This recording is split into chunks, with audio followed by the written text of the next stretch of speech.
unbelievable. This guy must be a rookie. He is. But Matt's a quick study. When I get done showing him the ropes, he's going to have a handle on all this vehicle theft stuff. Connie, give me the screwdriver.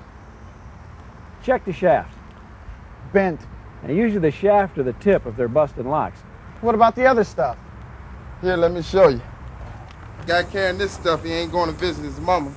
Got a Slim Jim here for the doors. Got a spark plug for the windows. Got hole punches, a variety of screwdrivers and all kinds of stuff. You know, you could do this for a living. I did. Connie sure is a strange name for a guy. That's a nickname. Yeah? Yeah, not only was he a car thief, but he was quite a con artist. So he went straight? So he says.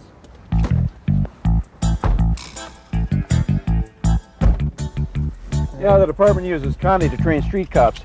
Shows us what we're up against. Lots of cars getting stolen, huh? Look out the window. 38% of cars stolen are never recovered. Yeah, maybe one that just drove by.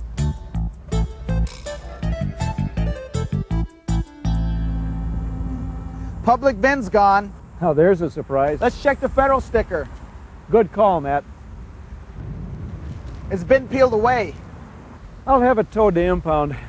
So, a good cop has got to know when certain regulations became law, such as when did the federal sticker become mandatory on all new vehicles? 1970. Right guy. Now, even more important, when did the 17-character vehicle identification number, or VIN, become standard on all U.S. vehicles, and what do the first 3 characters represent? Well, we've got computers for that. Yeah, the computer called your brain. The 17-character VIN used to fingerprint all vehicles became standard on all vehicles manufactured for sale in the U.S. since 1981. Hey, that car just changed lanes without signaling. Geez, Bill, that's not much reason to make a stop. It's a Honda Accord, one of today's most popular models with auto thieves. Well, how do you know that? It's our job to know. The hot model to steal changes all the time. Depends on the market for parts. We have to be aware of what model the thieves favor. If everything checks out, I'll let her off with a warning. Run the plates, Matt. Okay. 89. Plates fit. Yeah, but does the driver? Pay attention. The driver's response and body language will tell you a lot.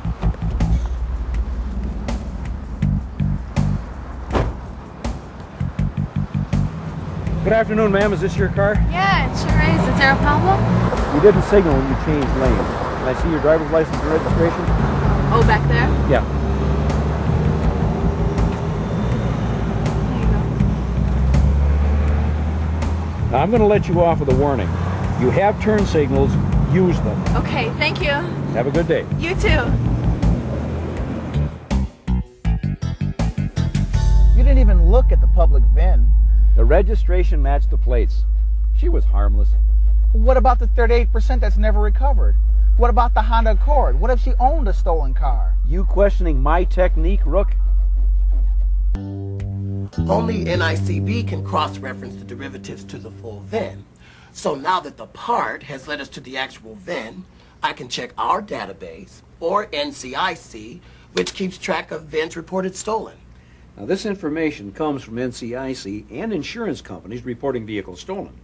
And you gents have just recovered a vehicle reported stolen 6 days ago.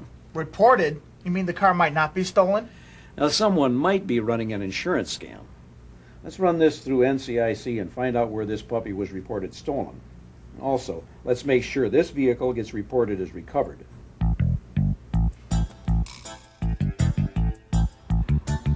So what's all this retagging stuff Tony was talking about? Car thieves change the VIN on a vehicle and then sell it. So they've got to steal cars in order to sell them. Feeds on itself.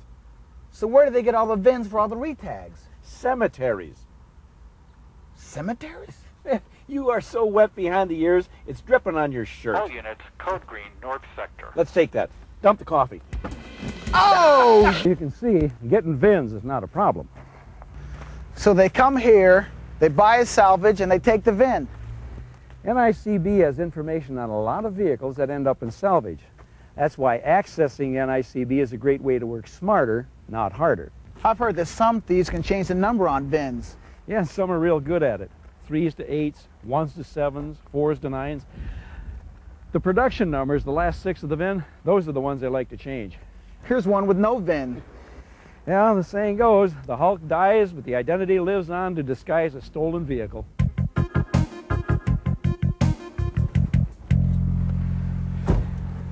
So a lot of stolen cars are being exported.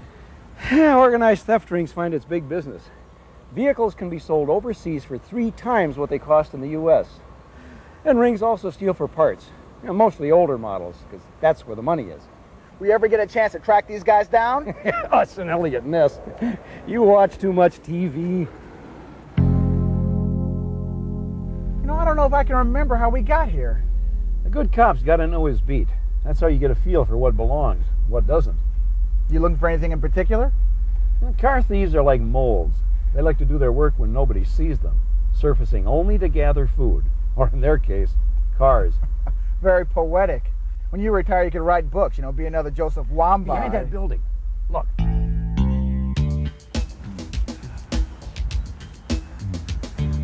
This one's had its guts ripped out. Yeah, no engine here. Got to be stolen. Yeah, they punched the locks on this one too. Yeah, you got to look for anything that indicates a car might be stolen. Stripped for parts. Anything that indicates what you're dealing with. Now, what else do you see or don't see? Well, they're both missing license plates, and they're filthy. Yeah, I've been here a while. Usually, if they're not so isolated, you find a lot of parking tickets on the windshield. So they stole these for parts. Should it haul them a long distance to hide them? Well, maybe not. Now, look for patterns where cars are being dumped. Chop shop could be nearby. Check for lights on at night where normally they wouldn't be on. Like storage facilities. I've heard of that one. What are you looking at? Yeah, I had to get him here somehow. Might have just dragged him along the ground, leaving scrape marks that lead right back to the chop shop. You're kidding. Hey, I'm a paid professional. I never kid. May I see your driver's license and vehicle registration, please?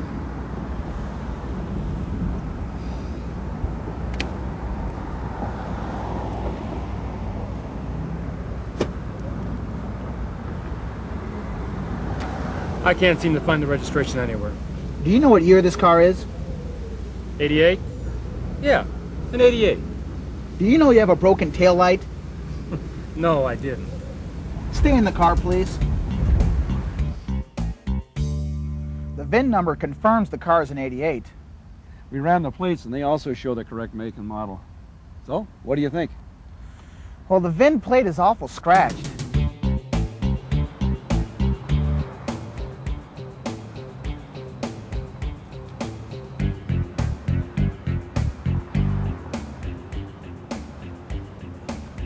That was a good catch on the seatbelt. Hey, thanks. I don't know if I would have checked it against the manufacturing year on the VIN. 88 car with 86 belts. Yeah, goes to show you can't afford to overlook anything. Hey, how did you know that the seatbelt year of manufacture has to be the same year the car was manufactured, or only 1 year prior anyway? Well, you got on my case so hard earlier this week that I decided to spend some time studying VINs and ways to recognize stolen vehicles. I found out that some seatbelts show the year they were manufactured, and the rest was easy. Paid off. It seems like there's so much vehicle theft happening that there's not much we can do. It's like this. No matter what we do or what systems are in place to catch the crooks, they're always going to try and beat it. We just got to know our stuff. Make sure the VIN fits the ride and all that. You got it. Stopping a car theft in progress? Well, that's rare. But we can have an impact on recovering stolen vehicles by staying alert and knowing what to look for. Hey, next lesson, how to unwind on a Friday night. Oh, maybe I can teach you a few things about that, huh? Oh, yeah. I don't.